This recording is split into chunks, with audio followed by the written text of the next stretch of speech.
guys blow this podcast up, and we will manual swap that Toyota Tundra.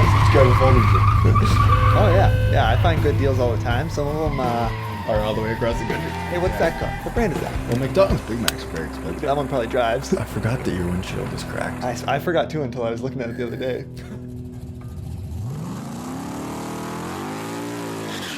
Welcome back to the Burnout Show podcast. I'm Jay. And I'm Tommy. We shift gears and hit the road with the latest in car culture, tech, and everything that fuels your need for speed. Whether you're a gearhead, weekend cruiser, or just love the sound of redlining your Honda, put on your seatbelt, grab a wrench as we burn some rubber and continue the love for automotives. That's what we're about here. Yeah, it is. Burnout Show podcast is proven to just be elite at just being subpar.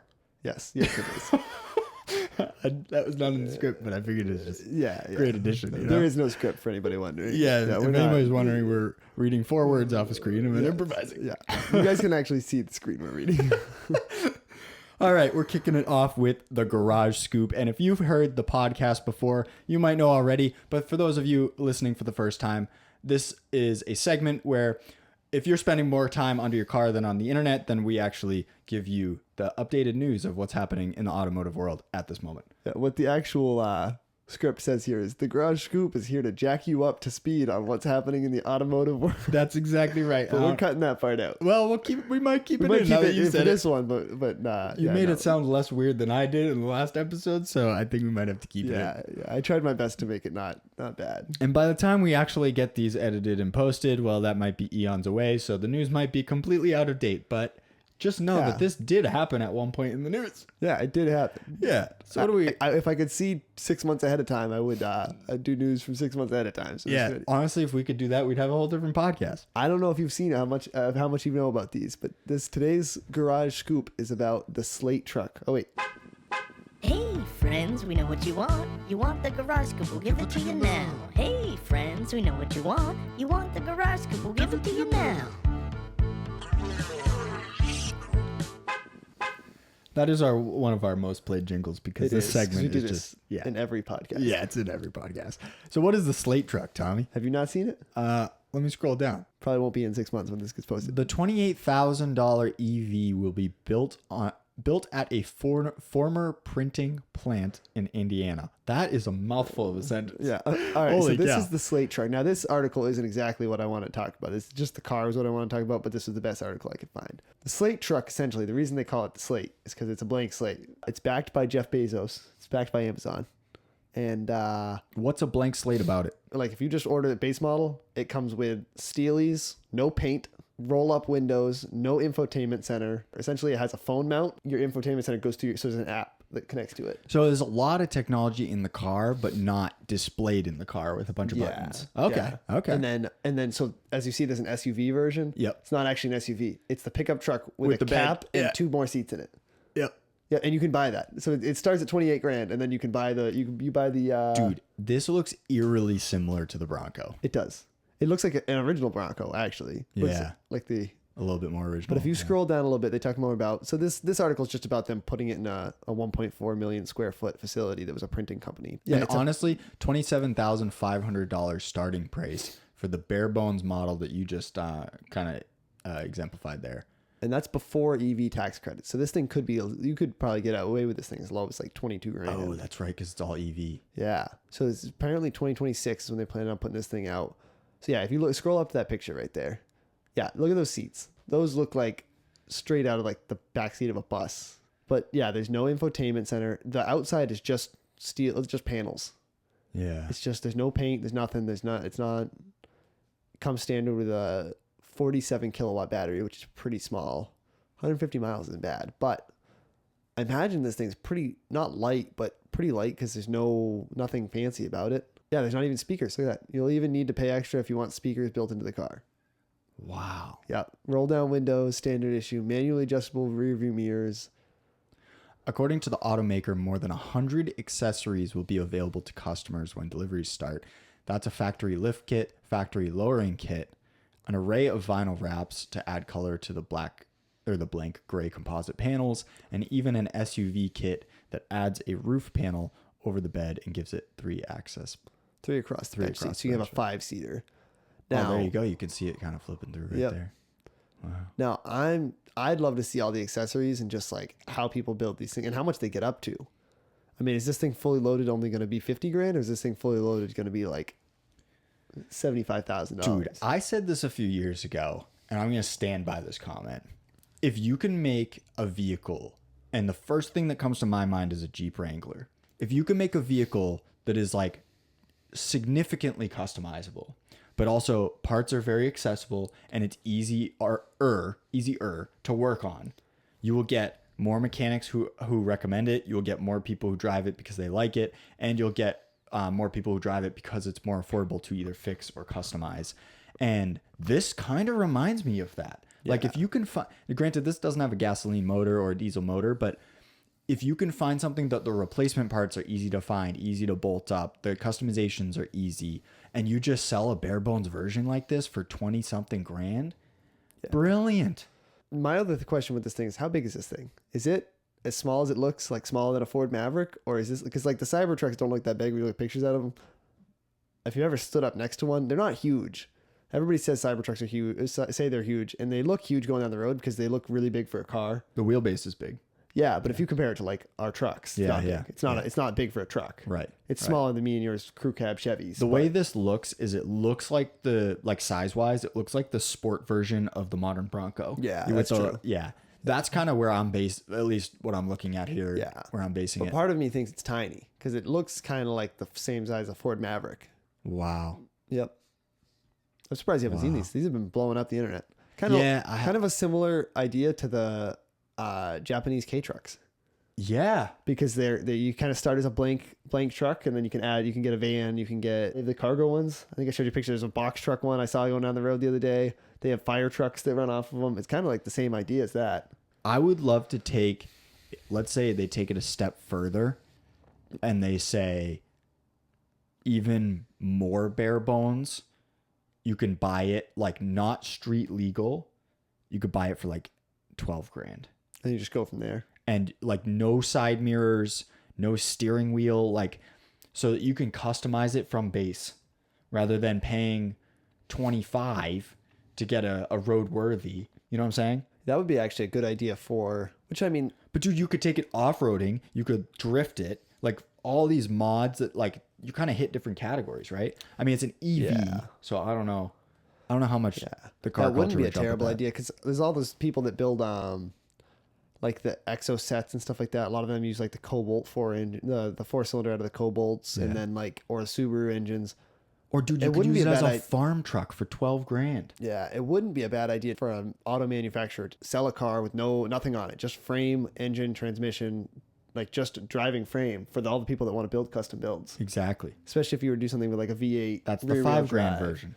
Well, that's what I'm just saying is for car guys. Yeah. You sell it to people that want to do, you do like a Tahoe length or a Blazer length wheelbase, a little shorter wheelbase for people that want to do lowered trucks or do kit cars or do anything.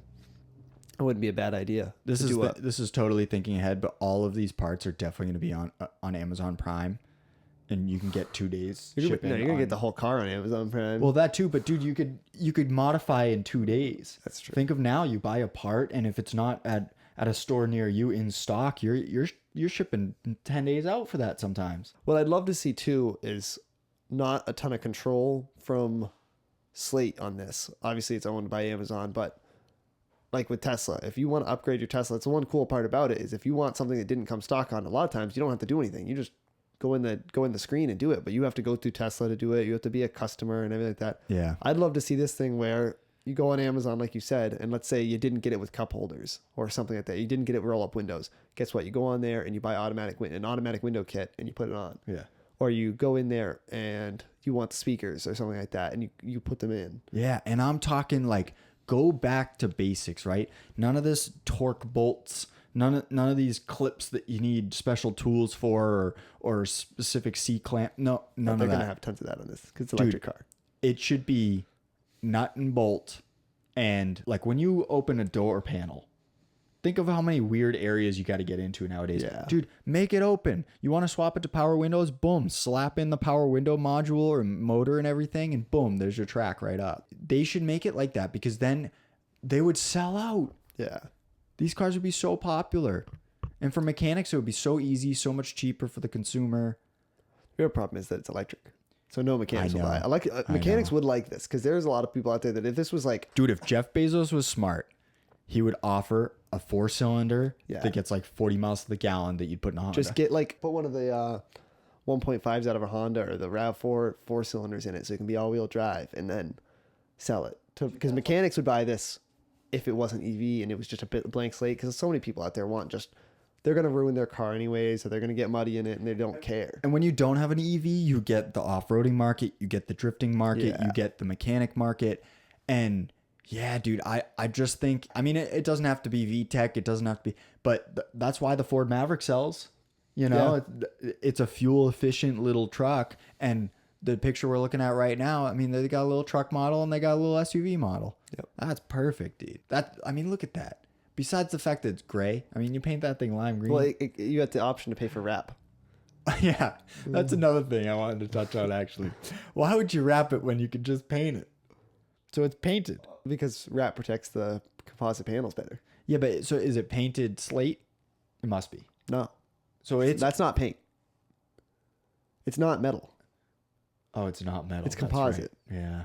That's what the composite looks like. Oh gosh, imagine the accident ratings on these things. I know. I can just see it now.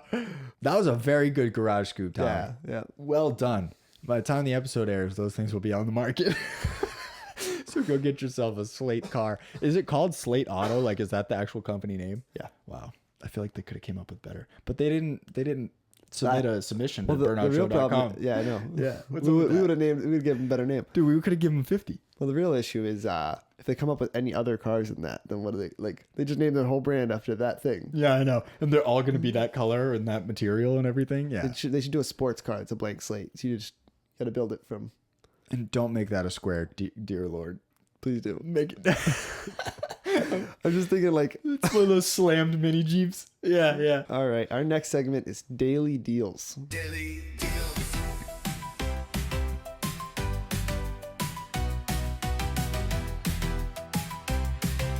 This is the music that plays when you're scrolling Facebook. Daily deals. I just play this on repeat when I'm scrolling Marketplace. Yeah, it's like a TikTok video that just repeats in the background when you're not paying attention. Yeah.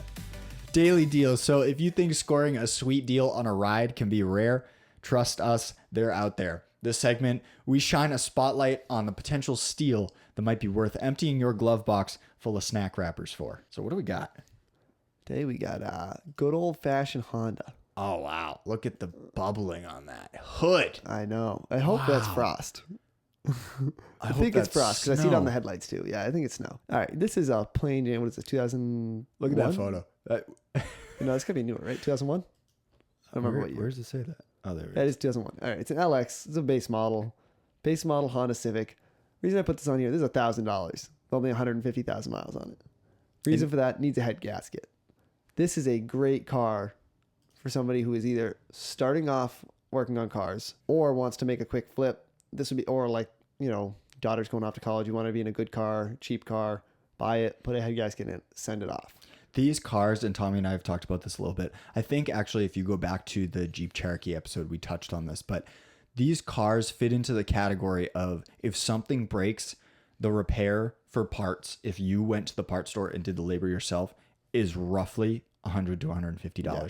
And those cars are getting few and far between nowadays. Like to fix a car, it costs more money. But this car, genuinely, the prices are available, or the parts are available, and the parts are cheap. I'm trying to think.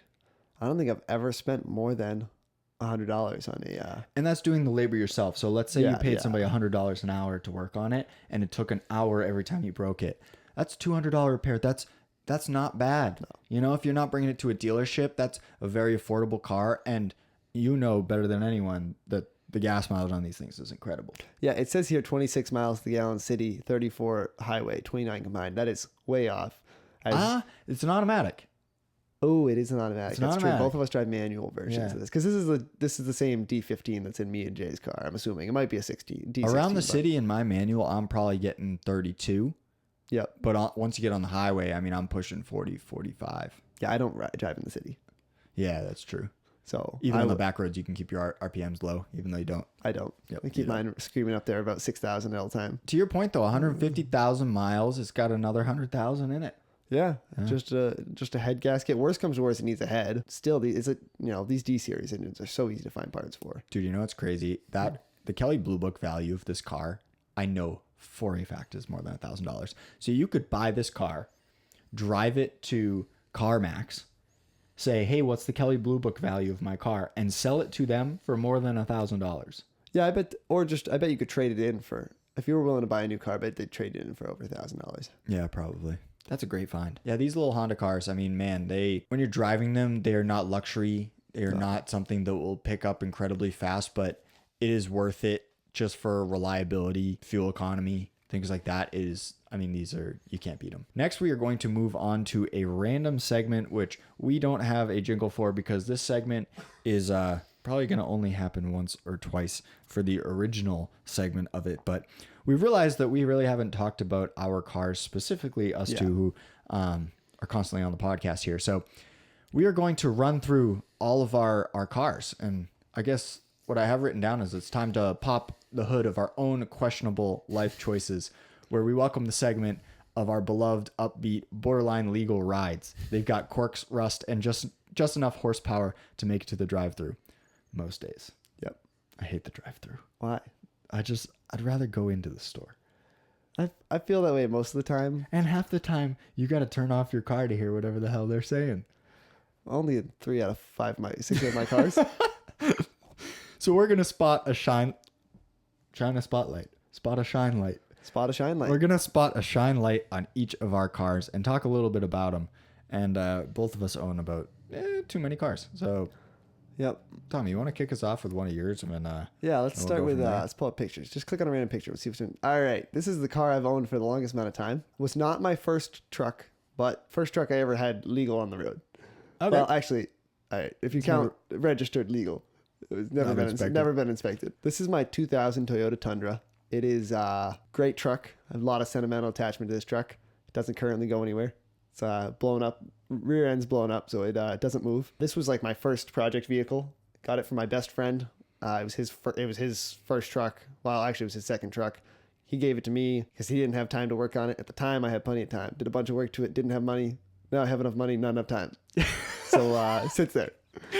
Oh, man, that's good. It's a V8, fully loaded, limited. Just honestly, a great truck. It's on 33s. It's lifted 2 inches in the front, or leveled 2 inches. It's been a great work truck. It's been a good truck all around. It's straight piped. It's got glass packs. And other than that, it's just straight piped all the way back. Truck's obnoxiously loud. It is a really fun truck. It's fun to do burnouts in. It used to have a color match bumper and an actual grill. It doesn't have that anymore. It's got light bars. I cut out the front fog lights and put in inserted light bars into the original housings and then glued the housings back together with the light bars inside of it. It's got a wicked bad transmission leak. So the transmission's on its way out. It's got a wicked bad power steering leak. And smells like mice right now because it's been sitting in a field. These trucks are awesome. And I will say, to your credit, what you've done with this Tundra, not all of these Tundras look great. What you've done to this Tundra is cool. There's some little things that between me and the guy before me. So once the front bumper's color matched again, it'll look a lot better. But the mirror caps from the factory are chrome, not color matched. The gas door from the the gas door is not. The rear bumper was chrome. See, I think you should keep front bumper chrome and put a chrome grille. I hate chrome. Oh, it looks so cool. It doesn't. It looks cool on an old car. Not on a yours 2000 is getting older Toyota. by the minute. Right, that's true.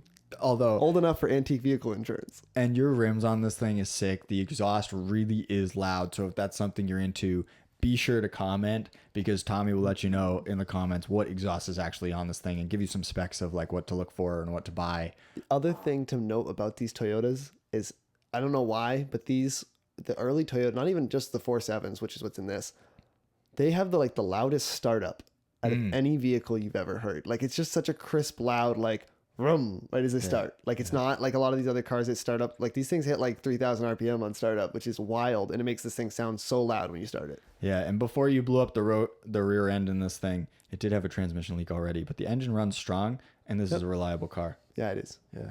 Besides the fact that it's And sitting in the almost field. has a these trucks had frame recalls, so it's got a newer frame on it, no rust. We're going to move on to one of mine. We'll talk about the 2000 Jeep Cherokee Sport, and I'll slap a picture up here on the screen for you guys to see as well. But this is essentially just a bone stock Sport, minus the fact that it's on 31s, I think. It's got a 3-inch lift or 2-inch lift. I'm forgetting what was previously put on it. That was the previous owner. Other than that, kind of bone stock replacement is what has gone wrong. The exhaust has fallen off 4 times. I've repaired that. It has a unibody frame, which I absolutely have come to hate unibody frames. But you know what? I slapped some tube steel in there and it actually works out pretty good. It used to have a hitch. I snapped that off. Interior looks like the red roof in because it's that furry red. That Yeah, I know we've talked about this car a few times on the podcast, but and dude, it looks it's got a shag great. bright red shag carpet roof. Whoever installed that, if it was the previous owner, I know who it is. Maybe I'll reach out to them. They did a great job with that roof. Like genuinely, the interior looks. So what mint. I'm hearing is I should take one of your other, like your truck headliner down and put shag carpet on it. Honestly, with how bad that truck headliner is, I'd be on board for that. All right, what about the Challenger? No, not the Challenger. But yeah, it has a roof rack, and there's really nothing special to this Jeep Cherokee. It's called the Cherokee because when I first purchased it, it broke down about every other week. And thankfully, Tommy and a couple other friends were there to bail me out. But this thing has been off-roading. This thing is all over the rest of the Burnout Show channel. So if you want to see tutorials on this XJ from 2000, then be sure to check out the videos. We took it off-roading in an episode of Burnout that you can also see here on the channel, which, to be honest, I was going into that day, I was pretty much 90% confident that I would be calling somebody for a ride home and we'd be towing the vehicle out of the woods and picking it up the next day on a trailer. And somehow we drove it home. Luckily, he was only like 12 minutes from my property. Yeah. So yeah, I which could is have just incredible. towed him back to me. Yeah, thank goodness. All right. It's a 2008 Honda Odyssey. I have a kid, so I own a minivan. One kid, not 7 kids, just 1 kid, and I have a minivan. I love how that's the requirements. Yeah. I have a kid, so I own a minivan. Yep, I own the car, but this is typically my wife's vehicle. I probably drive it just as much as she does. This is our a commuter car, grocery getter. It's 2008 Honda Our Odyssey. grocery getter? Is that what you just said? Yeah. Man, that's good. You ever heard that one before? No. Yeah, it's the grocery getter. That is good. I got it for a really good deal. It's got 130,000 miles on it. Paid like $3,000 for it, and really has no issues. Really nothing to complain about. What kind of motor's in it? It's a 3.5. Sideways? Yeah, Yeah. It's the same 3.5. It's in all the Belts bigger- on the bigger. left like the Ridgelines? Yeah. Yeah. Yeah, really no complaints. It's EXL, so it's got heated leather seats and it's got this is the 8 passengers. So it's got that like jump seat you can take out so you can hold 8 people instead of 7. Sunroof, pretty nice. You know, can't complain. No, not gonna lie, this is one of your better purchases. I know. I keep thinking about that. Yeah. You know, I talk to my family about all the cars they have, and I'm like, you know, could have bought a minivan for $3,000. Yeah, and Haven't this done body, anything to. The only thing I've done to this thing is tires and alignment.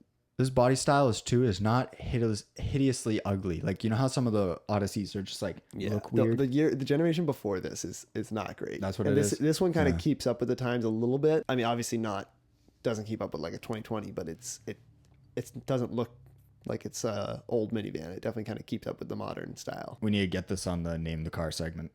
Ah, Yeah. Yeah. Next time we're doing The grocery that. getter. Yeah, the grocery getter. That is unbelievable. I can't believe you brought that up. All right, next car I'm going to talk about is my lime green machine, the 2015 Dodge Challenger RT Scat Pack.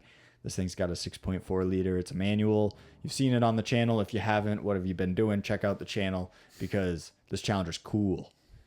And it's awesome. the only reason he's saying it's cool is because the only vehicle he has that has working AC. I see what you did there.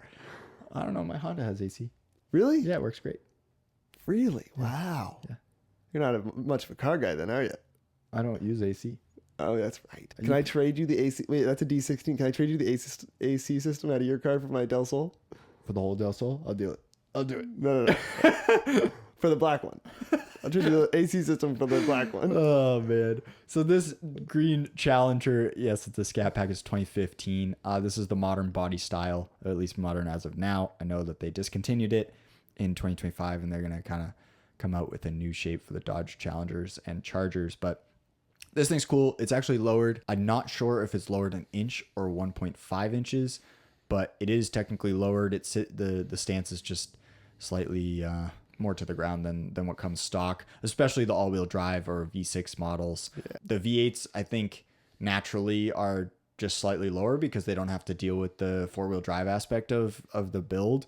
But mine specifically, like there's not much room to stick your fingers in just above the tires and all of the wheel wells there. But the trunk space on this car is great. The interior is super cool. I actually don't mind the cloth seats. It's got the Bumblebee kind of stitched into it. 6-speed manual. I mean, the thing rips. It's a heavy boat car, which I tend to love. Not everybody loves, but it's got a mean look to it, and I've come to love the color. I was actually looking for a different color originally, but this is the one that I ended up getting, and I genuinely love it. It's one of those things that, like, it's brought me more joy that I've owned this car than a lot of other things, and so that's kind of how I can validate the purchase. But yeah, this thing hasn't broken down much, which is probably obviously a good thing, but probably why you haven't seen it on the channel much. But we did a burnout in this car, so if you want to know how to do a manual burnout, I'll link that video right up in the top right corner. That's a cool video to see. But yeah, I mean, I take it out whenever I can. Nice days. I keep it garaged.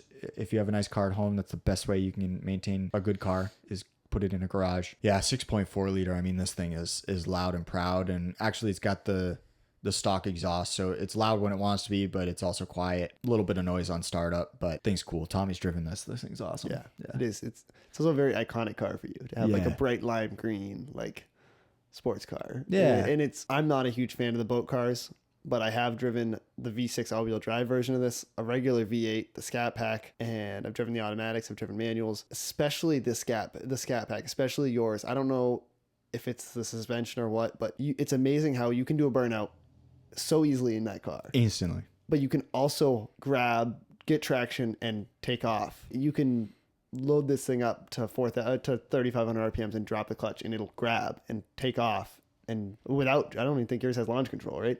It has a Scat Pack mode that does that. Oh, okay. Yeah. But I don't think I had it in that when I launched it. Oh yeah, no. Yeah. You probably just didn't touch No. it. Yeah. The way the suspension drops in the rear and all the weight goes down to the rear tires when this thing takes off, mostly probably because of torque, it grips really good. Like, when you want it to, it grips really good. And when you want to break the tires loose, they break so easily. Which is so sad why Dodge stopped making this car, because this car, they nailed it on a lot of levels. Yes. I mean, genuinely, it's incredible. All right. So if we did your modern fast car, do we do my modern fast car? Yeah, you don't want to save that for last? I don't know. We can save that for last. Let's do a truck. All right. This is my grandpa truck. Your grandpa truck? Yeah. It's Why is bone it called stock. Oh, that's why it's a grandpa truck? Yeah. It's a bone stock, not lifted, nothing. There's aftermarket headlights in this thing, first of all. And taillights. And dash lights. Okay. And radio. And a radio, yeah. But it's got the clearance lights, and it's lower. It's on the stock wheels, and this is my 2004 Chevy 2500. It's a Duramax crew cab, long bed, and me and Jay both have almost matching trucks. But Jay's looks nothing like this. Bought the truck just to haul stuff. Towed 2 cars with it, and a huge camper with it a few times. Been a great truck. Really didn't need it. Probably won't be keeping it much longer. This is the 2004 LB7? Yeah. Yep. Yeah. 2004, yeah. Yeah, it's the earlier motor. It's the same as yours. It's not the 2004 and a half. Yeah. Fully loaded. It's 9-way leather seats, heated seats. It's got the TV. I mean, this thing's got every option you could get back in 2004. And in this picture, it has a K truck in the back of it, a K van in the back of it. Which is hilarious, because you were like, I haul stuff with it. Yeah. There it is. Yeah, that's an 1,800 pound van in the bed of this truck. It's not even squatting. Yeah. I towed my camper was like 1,700 pounds of hitch weight, and this thing barely went down. And these trucks cruise. Yeah. On the highway once you And get they up to cruise speed. with the weight in them, no problem. Yeah. You have this much weight in the back and you don't even feel it. And these things actually do cruise really good and comfortable at 80 miles an hour. Yeah. No, that's awesome. That's a great truck. We're going to go over to my truck. This is a 2003 Duramax Chevy Silverado. Same thing, crew cab, long bed, 8-foot bed, except it's got a utility bed on it instead of the original bed. They've swapped out a couple things like the front fenders or whatever have you. The bumper sag's a little lower. The hood's different. Bone stock, like crank windows. I barely have speakers that work. 2-wheel drive. I mean, bone stock. But I use it as a work truck. This thing is super efficient for what I need it for, and it's got that 2003 LB7 diesel 6.6 liter that notoriously is known for the fuel injector problem, but other than that is a fairly reliable motor, especially if you know how to do the upkeep on the diesels. And once again, this thing cruises on the highway just fine. It tows great. guzzles diesel, but if that's what you're not going for and you need the towing power, it's perfect. Jay's truck is what happens when a truck does drugs at a young age. Don't do drugs, kids, because the interior's all over the place. Stuff's falling apart. The seat's collapsed. We have pieces of flooring holding the seat up so you can see over the steering wheel. That's right. And Jay forgot about that. Yeah, I did. But yeah, this is what goes wrong. When we bought the trucks, we bought them within a month of each other. Yeah. And not on purpose. It just happened. He was looking for a newer truck, and then I was like, well, I'll just buy a cheap one. And he buys a cheap one. And pretty sure Jay has more money into this than I have into mine. Yeah, but mine's a little bit more will last longer. Yeah. You've already done injectors, and you got lower mileage. That's the big thing. You got about 50,000 less miles than I do. And it's just like the things I've done is for the long term. Yeah, I've done nothing to mine. Mine has had no issues. Which is good too. Yeah, I mean, that's good. Yeah, the only thing I've done to it is all around front brakes, calipers, and other than that, I've done nothing to it. I've fixed one coolant leak, and that's it. Yeah, these trucks, I mean, they're great. If I were to go back and buy another one, I might get a single cab. But I like the back seat because so much stuff can stay dry in the weather. That's the wild thing about these, especially with the crew cab and the way these seats fold down. I've had it before where I have a car seat in one side and I have the other half of the seat folded down, and I fit more stuff than you can fit in the trunk of a sedan. Yeah. And the back seat of the sedan, all in the back seat of this truck, and then had the bed for leftover space. I mean, these things, the crew cab really, I've never been a fan of crew cabs. I've always liked extended cabs and single cabs.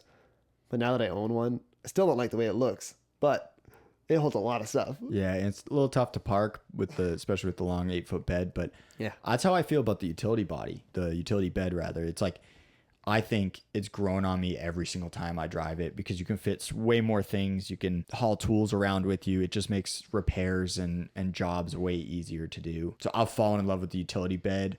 I really don't understand why more people don't get it after having it. Yeah, that's my diesel truck for the ages. All right. This is my 1994 Del Solar. This is my my project car. How many miles are on this thing? 28,800 and counting. That's crazy. I know. I picked this up in August. I've had a Del Sol for I think 4 years now. At least 3 years now. This is my second one. I picked this thing up. It's got like no rust. It's got 28,000 miles on it. It's been sitting most of its life. Previous owner put it on coilovers, lowered it about 1.5 inches. Couldn't go low. It's, they're adjustable. Really clean, completely stock. Besides coilovers and, a couple upkeep things, almost completely stock. And yeah, minus the suspension, it really is stock. Yeah. With low miles and low rust. Yes. Yeah. Yeah. The whole underside of this thing's very clean. A couple of the usual spots are a little rustier on the wheel wells, but this thing's going to get painted bright blue pretty soon. Nice. You got to send me the swatch of that blue that you're going to end up picking. Yeah. We're going to jump right over to the other Del Sol. Tell me about this one. So this is a 93. I've had this thing for a few years now. Love the car. Absolutely love this. I actually very much love the black one. And now that I have the white one, I care too much about it and don't want to beat on it. And the black one is the car that I never, I wanted it when I bought it. I was gonna fix all the rust and everything like that. Never got around to it. Instead, I put an aftermarket clutch in it, removable steering wheel, and a really loud exhaust. It's now a parts car for the white one, but the best part about it is it's very fun to drive when you don't care about the car you're driving. Yeah, and that's something to be said about that. It's like, if you're a car person and you want to get into this type of hobby, go and get a crappy car. Go and get one that you can have some attachment to, but just go and beat up. And I think that you'll learn so much about not only the repair side of things, but so much about how cars work, how to push them, and how to be better at driving too. Yeah, and after a while, you learn what a car can handle. I haven't changed the oil in this. I haven't checked the oil in this thing at least 20,000 miles on the black one. That's an issue. Yeah, that's you. But and you hear a noise and you just ignore it, and you find out what happens when you ignore it for long enough. Yeah, these Del Sols, I mean, some people say that they compete with the Miatas. Some people say that they're more of like a classic car and fit into that category. They were very original Hondas from the early 90s. And I think that to this day, if you meet somebody who's into Hondas specifically, they will admit that the Del Sols are kind of on their list of must-haves. Del Sols are cool. We'll move over to my convertible because Del Sols are kind of convertibles, so it's a good transition, right? Yeah, we got the Mighty Gentleman, which is the MG. You might have seen it across the channel as well. This is a 1974 Volkswagen Beetle kit car that I've converted to look like a 1952 MG TD. Now, because it's a kit car, and Volkswagen chassis. The wheelbase is actually a little wider. I believe it's a little longer as well. The stance kind of looks the same from afar, but once you get up close, you can notice that things like the bumpers are different. The fenders are slightly different sizes as far as width and height. I mean, relatively, I tried to make the lights look the same, but they're not the same as the MG. Once again, it's a kit car, so there's a bunch of aftermarket parts put at this thing. Fake chrome and kind of things to just get it to look cool, but it's really just kind of fake stuff. I did a breakdown actually of how much this car cost me, and this was a great project to learn on. This is the first car I ever bought. I did not have a license, could not drive, and I started building it, and really taught me a lot about how to repair vehicles as opposed to just admire them.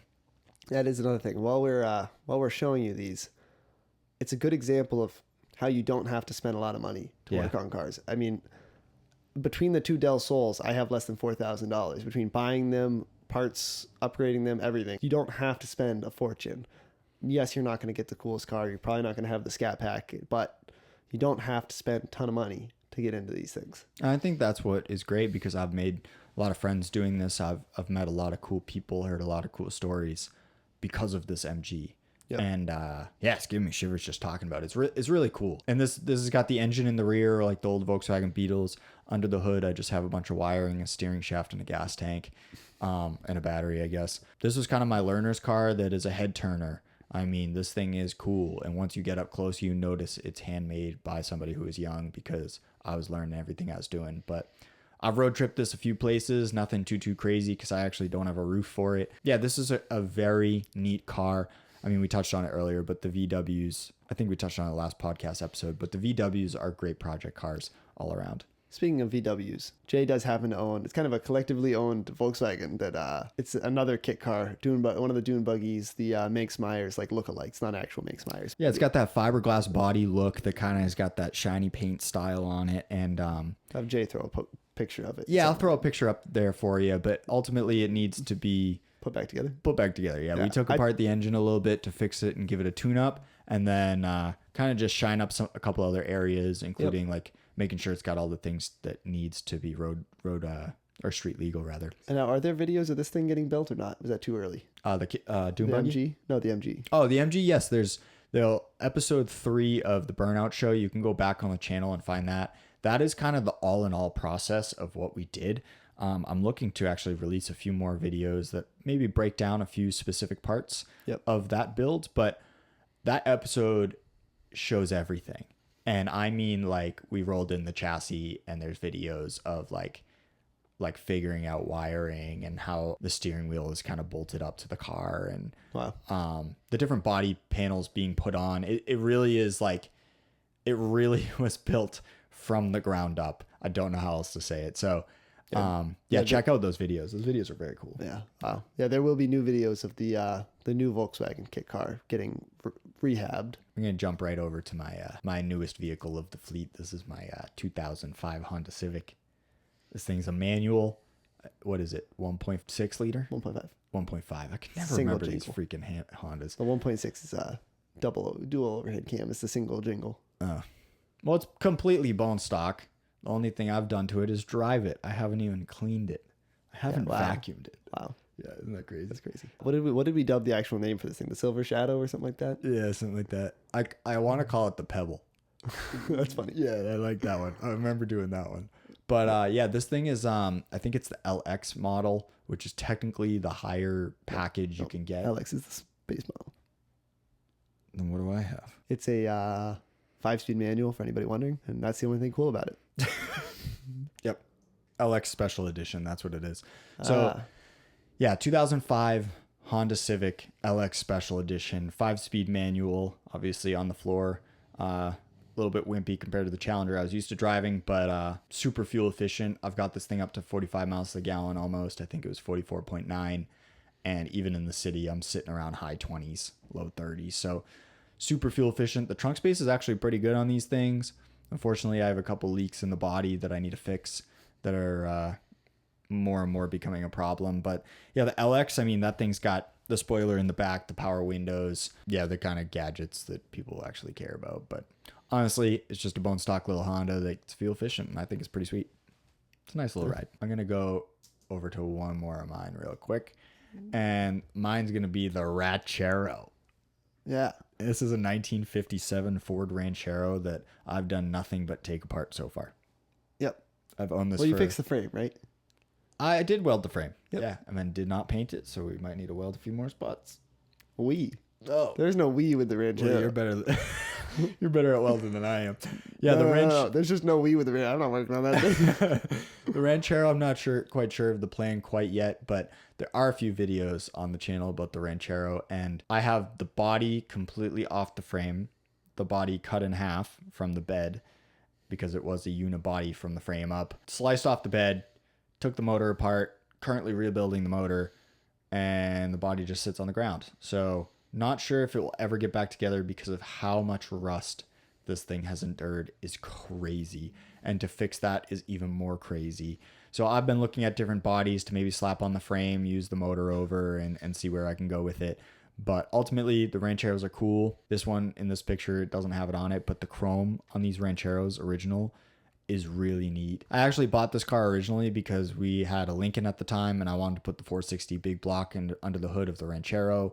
Found it out that not only could I not bolt it up to the frame or create random frame mounts, but you need some serious MacGyvering to get the Ford big block under the hood of the Ranchero, and that was too much. So I actually found a motor and then a parts motor that would fit the Ranchero, and it's a 292cc V8 motor from that era of the 1950s, and that's what I'm currently rebuilding with extra parts. So there's a little bit of videos on that on the channel, but this project's kind of been put by the wayside. Not sure what's in the future, but currently sits on the ground and rusts, unfortunately.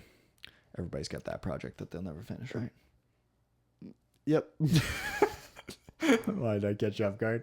No, I got one of those. I just don't want to admit it. Should I go this one, or you got one more that I'm missing? No, I think that's it. I think that's it too. All right. This is the newest to my fleet and the coolest car I own.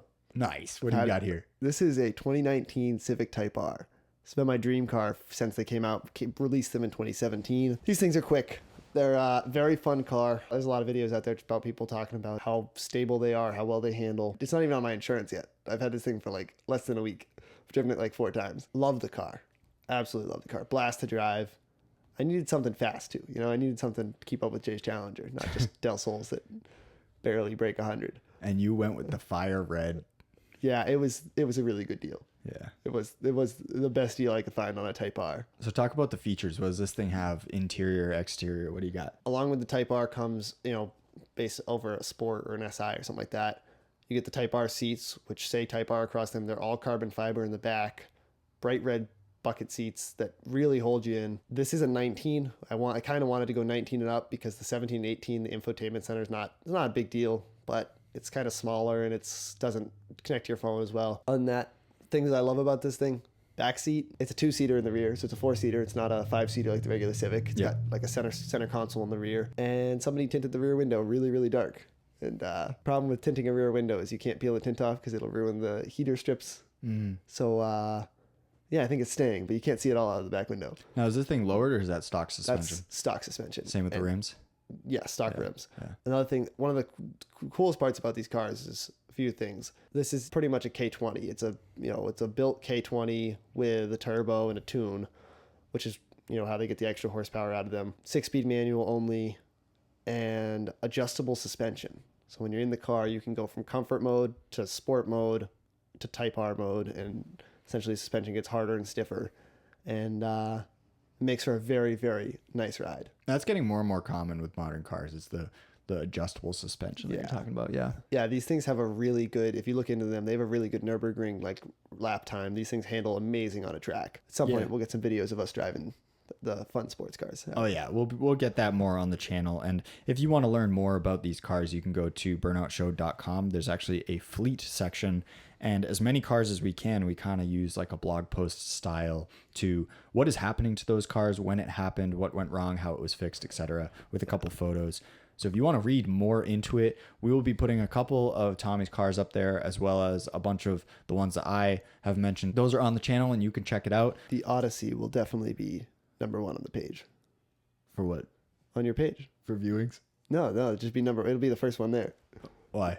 It's because the Odyssey is the coolest car I own. Oh, It's the coolest car either of us own. I don't know about that. Jay's got his 4-wheeler on you. Should I have done that? Should I have gotten you pictures of my go-karts and 4-wheelers and Yeah, that mini was bike? This was in episode 1 of Burnout. That's why that's up there. What do we got next? Yeah, what do we got next? This is a We long just podcast. Killed it with that. What's in the basket? Do we have a...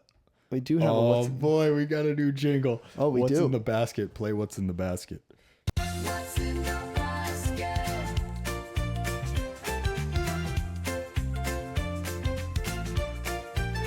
What's in your basket? That's great. So if you want to submit something to be in the basket here on the podcast, you can go to burnoutshow.com/podcast and you will find a spot where you can submit the product or tool or something of that kind that you want to submit. And this is where essentially we test and review the different products to save you from a toolbox meltdown. Now we're from New England, so the only appropriate basket is a market basket. That's right. More for your dollar. Please sponsor us. Yeah. Great people. Free subs every day. Yeah. Market basket subs. If you haven't had one, You're missing out. well, you're missing out on a subpar. $5.25. Any meat, anything you want on it. Great deal. Yeah. So what this is this is a Pittsburgh Pro click type torque wrench. These things are great. I use torque wrenches all the time, but this one specifically has the 1/4 inch drive and it does inch pounds. You've used one of these, right, Tommy? Yeah. Yeah. Inch pounds. You know what's great is it lists the How to calculate from inch to foot pounds? yeah, exactly. On the different But you just multiply by 12. no. I don't know who told you that, but they're uneducated. It's actually 144. Yeah, these things are great. And if you're working especially on engine work or something that's like a little more detailed than just massive bolts that are on your lug nuts, then you might want to invest in one of these. And I will link this right down in the description, as well as the link to, it will be a link to all of the torque wrenches that Pittsburgh has. But yeah, these are great. I've used this a few times and ultimately just helps you tighten bolts down to make sure that you don't strip them, because ultimately you're stronger than you look. Right, Especially when it comes to inch pounds. Inch Yeah. pounds are, that's typically when you actually want to get it. You know, when you got something, you're doing, what would you need that for originally? Your injectors?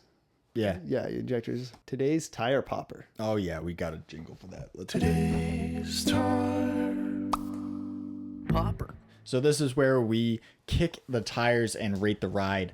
We shine the spotlight on our featured 4-wheeled troublemaker vehicle of the episode. Now we haven't mentioned this actually yet because we got so invested in our own cars here. I know. We really are shallow. Oh, I was not expecting you to say that. That's great. So this Self-centered. this is a 1991 Porsche 911. This one specifically is a turbo 3.3 coupe, With the whale tail too. and these cars are cool. Yeah.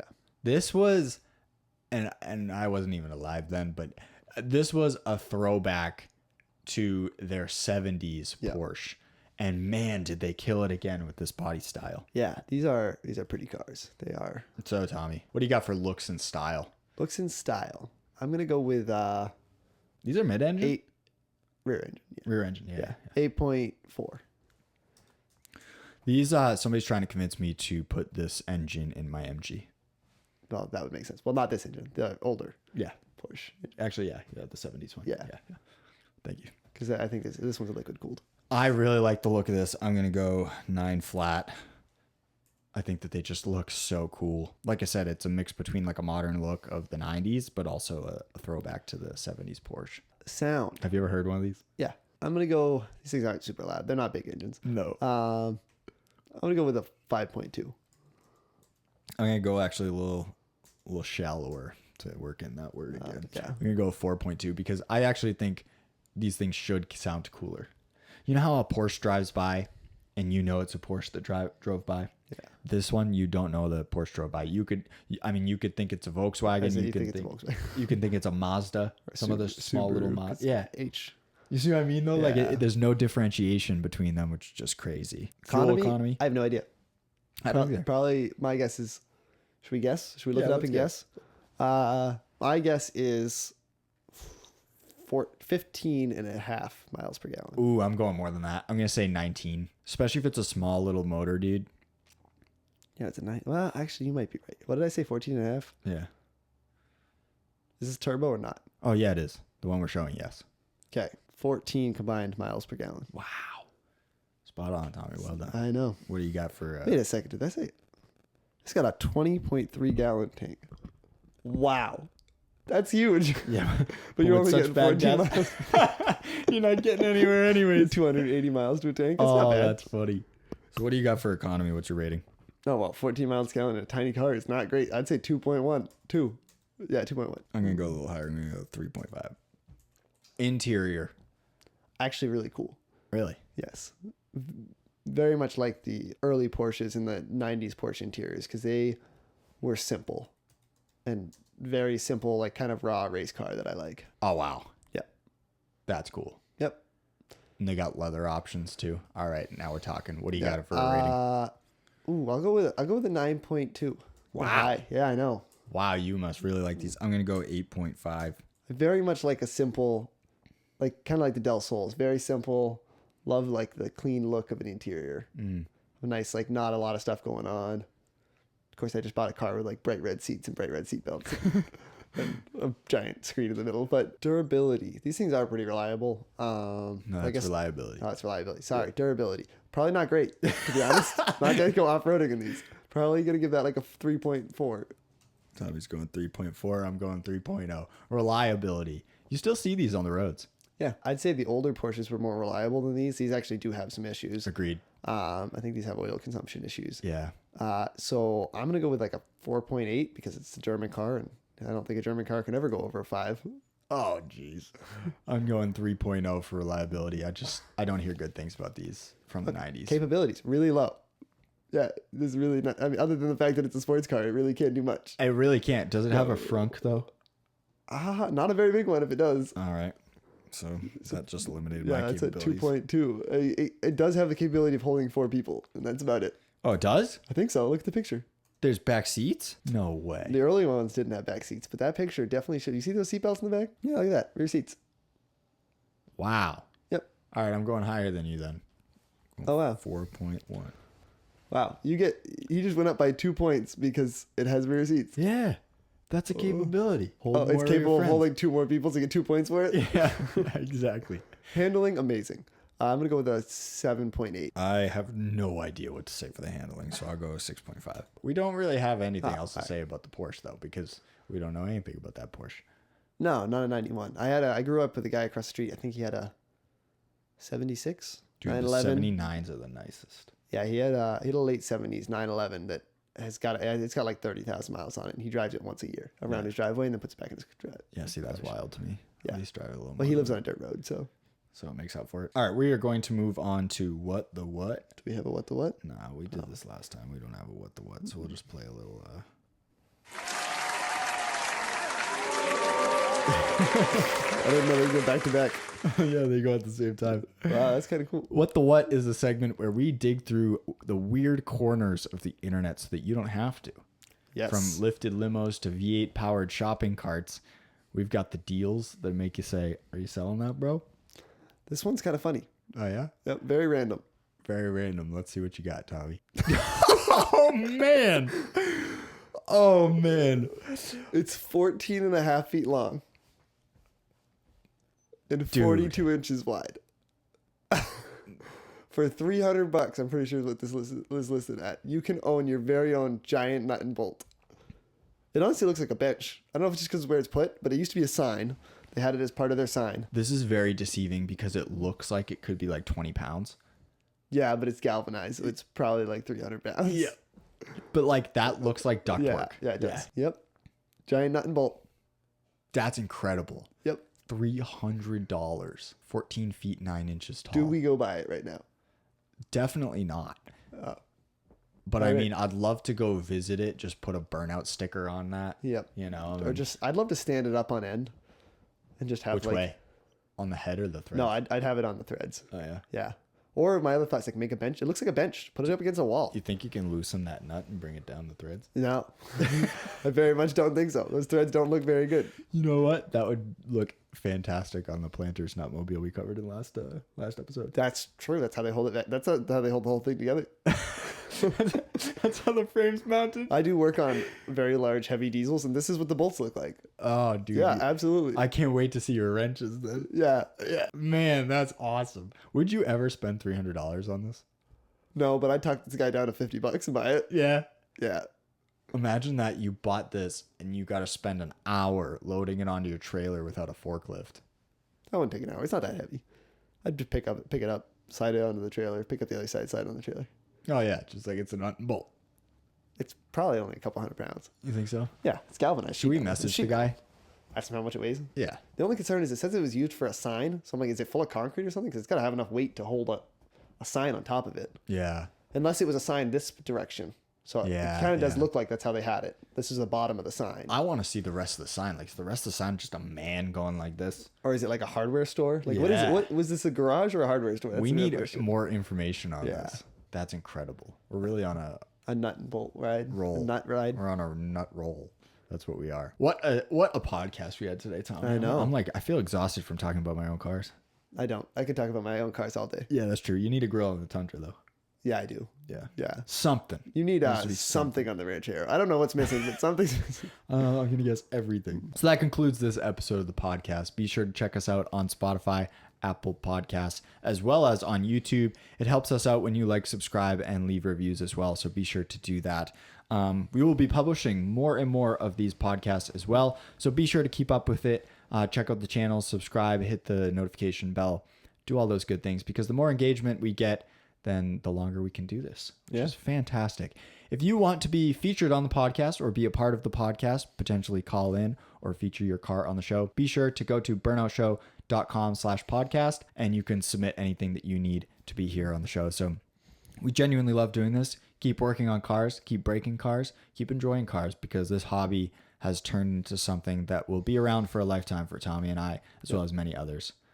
So thank you for watching. Got anything else? Friends don't let friends drive boring cars. Jay let me buy a Type R, so we're halfway there. Yeah, halfway. Oh, you have a cool car? Oh, yeah, it's a Challenger. Oh, And the MG's cool. That's a cool car. The MG's cooler than the Challenger. The Del Sols are cooler than the MG. You got matching sets. Oh, man, I need another MG. I guess you have a matching set of Volkswagens though. Yeah. Both 74s. Look so- totally different. Look totally different, but they're the same frame. Yep, and one's painted and not together, and one's together and not painted. Neither of them run.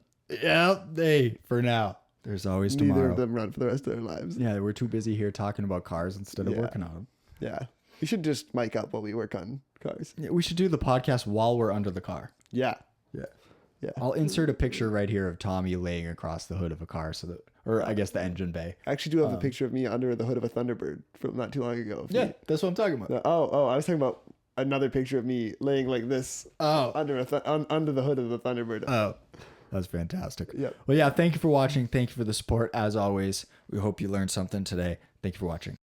Oh, I've had to pee for like 30 minutes. Of course you have. I'm a wicked pisser.